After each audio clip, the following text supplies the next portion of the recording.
মালদার গাজল ব্যাংক ডাকাতি কাণ্ডে পুলিশের জালে ধরা পড়ল গতকাল 4 দুষ্কৃতী। তারা ডাকাতির পর পালাতে গিয়ে পুরাতন মালদার ভাবুক অঞ্চলের মন্দিলপুর গ্রামের ডাকাত দল পুলিশের বাঁধার মুখে পড়ে।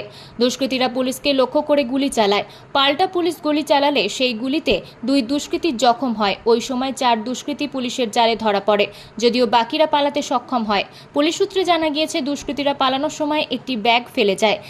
সেই ব্যাগে 3টি সকেট বোমা ছিল বলে জানা যায়, যা বৃহস্পতিবার পুলিশ ও দমকল আধিকারিকদের উপস্থিতিতে সিআইডি বোম স্কোয়াডের আধিকারিকরা বোমাগুলি বিস্ফোরণ ঘটিয়ে নিষ্ক্রিয় করেন বলে জানা গেছে।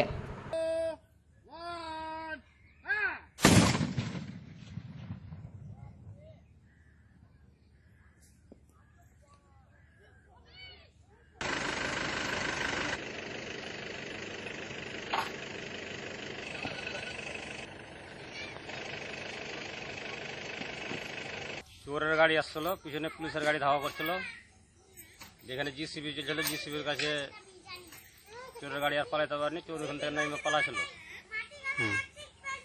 বম টম সব ফেলা হয়েছে, বোম এখানে চিতা টিতা দিয়ে ঘিরে রয়েছে।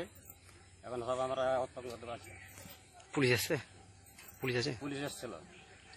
কতটা আতঙ্কে আছেন এখন অত হতেই আছে। এই যে পাড়া দেখি ওখান থেকে যখন পালা আসে তখন পুলিশ ধাওয়া করে গুলি করে দিয়ে ধরা পড়ে। গুলি মেরে দিয়েছিল। মালদা থেকে দেবাশিস পালের রিপোর্ট, আনন্দ বার্তা।